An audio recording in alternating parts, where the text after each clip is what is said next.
So Mr. Pruitt, he came to us from a short-term acute care hospital. A little over a year ago, I believe October 2018, he was diagnosed with ALS. Shortly after the diagnosis, he was also diagnosed with throat cancer, which had to be taken care of immediately.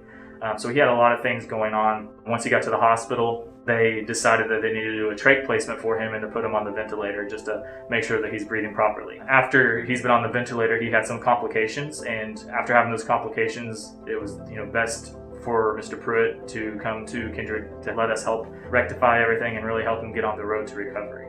Following the CDC guidelines and working with corporate and making the decision with our senior leadership team and as CCO, the decisions were all agreed upon that the safety for the patients and the staff was to stop visitation.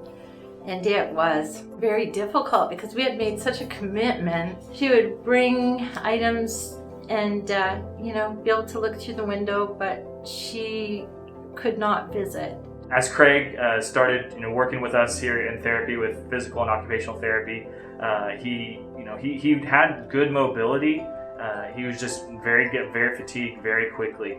We asked Mr. Pruitt what he thought about trying out the EKSO, and at first he was hesitant, just not knowing much about it. So we tried to explain, what it was going to do for him, what we were going to be able to do with it, and how it's more just that extra little boost that he's going to need to be able to do stuff. And so he agreed.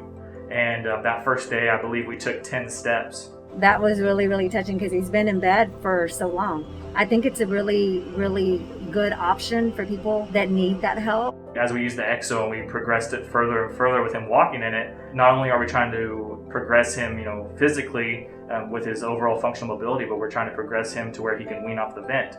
And I strongly believe that gaining that confidence with the EKSO and showing these things that he can do on his own, we've reached a next level to where I believe he has that confidence to start weaning off of the vent and try to really, regain what he's lost with that vent. Getting to see Craig, walk in the hallway and getting him to see his wife for the first time, walking, and just the confidence that he was just expressing and like the happiness. When his wife, Marie, and their other family members, they came and they saw him, they had to look through the window at the time, and the second that Marie saw Craig walking out, it was just a very emotional experience for everybody. It was, I think, seeing him as happy as what he was and as lively as what he was.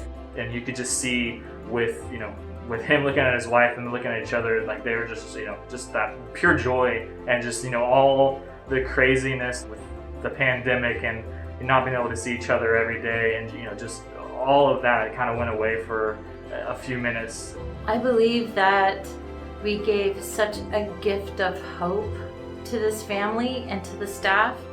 In the middle of all of the anxiety and anguish and learning that we're going through with COVID, this family was given an absolute miracle. Amazing gift for the staff that day too. It's a moment that I won't ever forget, and it's a moment that will really help me, to strive to, with our next patient to try to get that.